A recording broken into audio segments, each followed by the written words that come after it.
tak boleh fikir dalam masa yang pendek, dalam masa 6 bulan ada untung apa tu, kita jangan. Dia senang cerita kalau boleh masuk dalam masa setahun tu barulah tengok. Jangan dalam baru-baru ni nak tengok, jangan.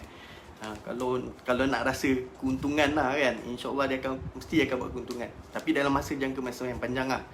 Dalam masa setahun, 2 tahun, 3 tahun kita akan boleh nampak dia punya progress kenaikan tu. InsyaAllah. Okey. Oh, terima kasih Kimimi. Puan Kimimi berkongsi untuk live share saya pada malam ni. Okey. So, apa lagi ya? Saya nak cerita. Kalau saya segi pelaburan, kalau saya nak cerita pelaburan saya daripada awal sehingga hari ni, saya ada juga mengalami kerugian semua. Memang orang kata kalau melabur ni, kalau tak ada kerugian agak mustahil kot. Mana orang kata yang mana hebat-hebat pun mesti mengalami kerugian juga. Okey. Masuk mana tuan ROI yang tinggi? Alamak, ROI yang tinggi ni kita tak boleh nak bagi tahu secara spesifik yang mana private mandate yang bagi ROI yang tinggi kan. Nanti kan bila saya bagi private mandate unit trust ROI yang tinggi, tiba-tiba blue chip pula yang naik tinggi. Itu dah jadi masalah. Tu semua bergantung pada kita punya cita rasa. Kita nak melabur di private mandate unit trust ataupun blue chip ataupun opportunity ataupun yang lain-lain. Benda tu kita bergantung lah. Kalau ada keuntungan dekat situ, itulah kita punya rezeki. Kalau ada kerugian tu, insyaAllah nanti fund manager tu akan uruskan sebaik mungkin untuk kita punya pelaburan. Tapi benda ni tak boleh jamin sebab benda tu mesti ada risiko. So risiko tu perlu ditanggung setiap pelabur. Okay. Alright, medium to long term investment baru nampak hasil. Ya betul Tuan Zulkarnain, terima kasih. Betul tu, medium to long term. Kalau lebih eloknya biar long term saja. Medium tu kita tolak tepi. Bila long term tu baru kita tengok kita punya portfolio. Barulah kita tengok ada hasil dia. InsyaAllah. Okay, Puan Mastura is watching, Colin Sen is watching, Ika Hamad is watching. Okay, terima kasih yang menonton sesi live saya pada malam ni ya. Okay, so apa lagi saya nak berkongsi pelaburan saya? Biasalah, kerugian. Bila kita cerita kerugian ni, dia melibatkan emosi kita sebenarnya. Bila kita melabur tu ada kerugian, so orang kata kemurungan tu biasalah. Tapi macam saya dah biasa dah dengan kerugian tu. Saya dah tak pandang sangat. Sebab saya tahu pelaburan ni adalah jangka masa yang panjang. Kalau kita expect jangka masa yang pendek tu, itu bukan pelaburan, itu adalah berdagang. Itu trader. Trader tu kira orang kata masuk hari ni 2 minggu, sehari, sebulan, dia nak tengok keuntungan. Itu trader. Itu bab cerita orang kata Tuan Ali Fahmi, kongsi pengalaman Tuan Jas dalam menguruskan kerugian Tuan Jas tu. Okey. Alamak, saya nak kena kongsi menguruskan kerugian saya ke? Alamak. Saya menguruskan kerugian saya ni bergantunglah pada kita punya kajian sebenarnya. Kita cerita pada Bursa Malaysia. Kita tengok, kita repair balik macam mana kita nak rugi. So sebenarnya saya ada pernah join jugalah. Sebelum saya masuk Wealth Academy ni, saya pernah join di PSM. Dekat PSM tu lah saya sebenarnya buat balik saya punya modal. Saya repair balik saya punya modal dengan Tuan Nizam punya teknik. Baru saya nampak apa kegunaan teknik-teknik indikator yang digunakan tu. So kat situ baru kita nampak sebenarnya ilmu ni luas, macam-macam teknik sebenarnya kita boleh nampak. So kita kalau dah dapat satu tu, sebenarnya kita pegang pada satu kita biarkan. Pandailah nanti duit tu naik. Kalau kita risaukan duit kita tu, maknanya kita ada masalah dekat situ. Untuk saya investment memang kena long term. Kalau nak short term jadi trader. Betul. Kalau trader tu kita buat di Bursa Malaysia lah. Kenalah belajar teknik-teknik semua tu. Itu kena ada betul-betul ada yang minat yang tinggi orang kata. Tak boleh separuh jalan. Kalau separuh jalan memang sekejap je lah saya rasa. Dalam masa setahun 2 tu, lepas tu dah tak buat dah. Sebab mengalami kerugian lah. Macam saya, Alhamdulillah lah. Sebab saya punya minat memang mendalam dengan pelaburan ni. So saya masih kekal lagi sampai sekarang ni. Alhamdulillah lah. Kalau Tuan, macam mana saya nak melabur? Okey, Tuan Ismail Muhammad Said. Okey, Tuan nak melabur, Tuan kena tahu diri Tuan sama ada Tuan nak melabur sendiri ataupun nak serahkan modal kepada license fund manager. Kat situ kita tahulah. Kalau Tuan rasa tak pandai nak buat kajian, tak ada masa, sibuk dengan kita punya pekerjaan, perniagaan, memang orang kata susah lah nak buat kajian ni kan. So kita serahkan pada license fund manager. Kita boleh labur di private mandate. Kalau private mandate ni, insyaAllah nanti fund manager tu akan pilihkan pelaburan untuk kita yang terbaik. Dia akan cari keuntungan dekat situ, insyaAllah lah. Okey, Encik Hafiz Salim, kalau rugi kita makan aiskrim coklat dulu. Boleh juga, tapi saya tak suka coklat, saya suka vanila. Kadang-kadang anak saya beli aiskrim McD dari tu saya beli aiskrim je lah. Dia nak aiskrim McD, sebab aiskrim McD ni tak tahulah apa dia letak, sedap sangat rasanya. Tapi kalau sebulan sekali tu adalah, tak adalah hari-hari saya bagi. Nanti macam manis pula kan. Okey, Siti Raihan. Ya, Cik Siti Raihan. Okey, terima kasih. Ika Ahmad is watching. Okey, terima kasih. Okey, terima kasih. So saya berbalik pada Tuan Ali Fahmi. Kongsi pengalaman Tuan Jas dalam menguruskan kerugian Tuan Jas tu. Okey, memang saya terus terang lah saya cakap, saya pernah mengalami kerugian 5 angka 5 angka kerugian. Berapa 5 angka tu? So saya manage saya punya kerugian. Saya menggunakan teknik-teknik seperti yang ada dipelajari, teknik di PSM, teknik Z Advanced tu. Sebenarnya kalau kita betul-betul mendalami teknik tu, sebenarnya kita tahu apa yang kita nak buat sebenarnya. Okey. Lepas tu tapi kita expect benda tu tak boleh nak on the spot. Okey, hari ni kita masuk, esok nak untung. Hari ni masuk, esok untung. Tak boleh. Kita kena tunggu seminggu, 2 minggu, sebulan. InsyaAllah ada dia punya hasil. Kalau kita kena buat benda tu kerap lah.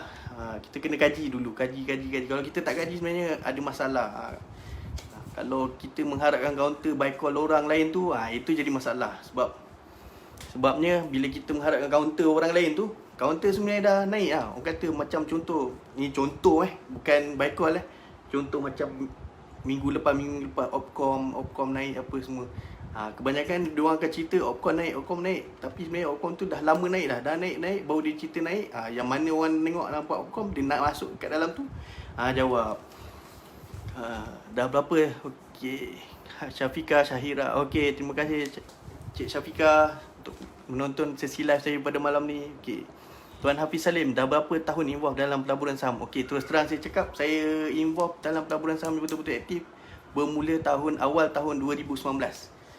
So dah 2 tahun lah yang betul-betul. Sebelum ni saya cuba-cuba je, tak ada memang kat situ. 2019 tu lah saya dah start kerugian. Tahun 2020, pertengahan 2020 tu baru saya ada develop lah saya punya keuntungan. Ambil masa setahun lebih juga lah untuk saya dapatkan balik saya punya modal tu. Sekarang ni saya cuba dapatkan keuntungan yang besar lah. Okey. Ya, terima kasih Kimi. InsyaAllah saya doakan semua berjaya jugalah di dalam pelaburan saham ni. Yang mana dalam Invest For Me ni kita tahu rata-rata semua untuk private mandate kan. Kalau boleh kita jangan letakkan kita punya modal dalam satu bakul. Orang kata atuk Warren Buffett kita kan. Jangan letakkan kita punya modal, kita punya telur tu dalam satu bakul. Bila jatuh, cushionnya tak ada, memang pecah semua, jadi masalah. So kita kena agi-agikan kita punya bakul tu, masuklah private mandate ke, kita masuk unit trust sikit ke. Kat situ kita punya tu, supaya kita punya pelaburan tu boleh diselamatkan lah kalau ada kejatuhan macam contoh macam tahun 2021 time Covid ni kan. So benda tu dia jatuh, jadi masalah kat situ. Okey. Dalam saham jangan beli kondo. Betul. Jangan beli kondo. Kita beli rumah murah dulu. Daripada rumah murah kita jana kan sampai jadi harga tu naik baru kita jual. ada keuntungan baru kita beli kondo. Betul-betul. Tuan Mansur Makdan, Tuan, dalam 3 kategori tersebut, adakah ianya dalam fund manager yang sama? Maksud Tuan private mandate ke, unit trust, blue chip dan dividend je? Okey, kalau 3 kategori tu memang dalam memang orang kata dalam satu private mandate yang sama, tapi fund manager ni diuruskan oleh, dilantik oleh PCM tu lah. Kalau macam contoh unit trust, dia ada dia punya fund manager dia sendiri. Dividend enhance, dia ada fund manager dia sendiri. Blue chip, dia ada dividend enhance, dia fund manager dia sendiri. So kat situ dia berasingan lah fund manager, tapi dalam masa yang sama dia orang ada buat perbincangan jugalah antara satu sama lain lah untuk buat satu keputusan tu kan.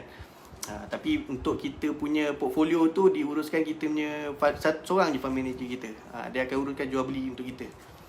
Tapi dari segi keputusan, macam saya hadir dia punya training, memang keputusan semua dia akan buat dalam satu grup semua. Cuma dia pantau kita punya account hanya seorang saja yang pegang untuk buat pelaburan kita. Okey. Tuan Ali Fahmi minta kata-kata nasihat untuk kami yang baru belajar ni kekal dalam bidang pelaburan. Okey. Untuk kekal dalam bidang pelaburan sebenarnya kalau kita nak kekal, kita jangan ikut by call lah. Kita kena kaji sendiri. Ni maksud ni pelaburan, kita macam-macam pelaburan ni. Kalau invest for me, kita khaskan untuk pelaburan private mandate. Kalau private mandate, kita tak payahlah nak susah-susah nak orang kata, nak kata-kata nasihat. Pandailah kita bagi duit tu kat fund manager, pandailah dia laburkan untuk kita. Tapi kalau untuk Bursa Malaysia, nasihat saya, study dulu, kaji dulu sebelum kita masuk dalam sesuatu kaunter ataupun pelaburan tersebut. Kalau tak, naas kita. Beli di tinggi, jatuh harga, kita jual, rugi kat situ. Kita beli dekat bawah, nak tunggu naik-naik, tak naik-naik. Jadi masalah juga kat situ. Dia mesti ada teknik-teknik dia. Teknik-teknik tu kita kena carilah sendiri. Okey, terima kasih Cik Hafiz Salim, terbaik invest for me. InsyaAllah, yang mana kita boleh bantu dekat dalam pelaburan private mandate, kita boleh bantu. Okey. Alright, jangan lupa share kan dan like saya punya sesi live pada malam ni. Kalau tak banyak like, nanti saya tak nak buat live lagi lah. Saya mengajuk sebab saya ni nampak nervous kan. Nanti kalau dah banyak-banyak like apa semua, saya idea, saya boleh berkongsi lah. Saya macam-macam saya boleh berkongsi dalam pelaburan. Okey, private mandate Cik Hafiz Salim ya. Okey, private mandate boleh buka dalam beberapa account tak? Contoh saya nak labur 5,000 unit trust, 10,000 opportunity. Okey, untuk opportunity ni, okey, saya bagi contoh. Untuk opportunity ni dia khas untuk EPF saja. Dia dengan 10,000.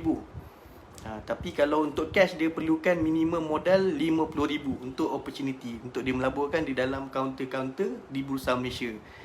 Kalau yang 10,000 ni dia cash, dia ada private mandate unit dividend enhance dengan blue chip saja. Okey. Tapi contoh kalau kita nak buat 5,000 unit trust dan 10,000 blue chip, dia ada kena buat 2 account lah kat situ, 2 account yang berbeza, dia tak boleh bercampur.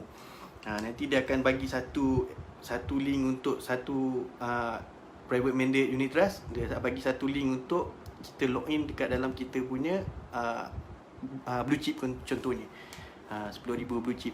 Untuk opportunity ni khas untuk EPF Saya harap penjelasan saya malam ni jelas sikit. Sebab kita guna EPF ni ada macam-macam sikit lah kita punya ni. Okey, maksudnya 5,000 guna cash, 10,000 guna KWSP. Okey, boleh, tak ada masalah. Nanti dia akan separatekan account tu, dia tak bercampur. Contohnya kalau kita 5,000 cash, 5,000 EPF untuk unit trust pun benda tu berasing. Dia tak campur juga. Dia akan asingkan cash dengan EPF. Contoh macam 5,000 kita guna cash untuk unit trust, 5,000 kita guna EPF untuk unit trust. Benda tu dia akan bagi 2 link yang berbeza. Dia akan asing. 5,000 cash dengan 5,000 EPF, dia benda yang berbeza. Dia tak campur. Contoh sama juga macam 5,000 kita guna cash untuk unit trust, 10,000 kita guna KWSP. Itu pun dia akan tak campur juga. Dia akaun yang berasingan. Okey Hafiz Salim, saya harap jelas je. Okay. Kalau opportunity ni Dia khas untuk private mandate PMAT lah, untuk unit apa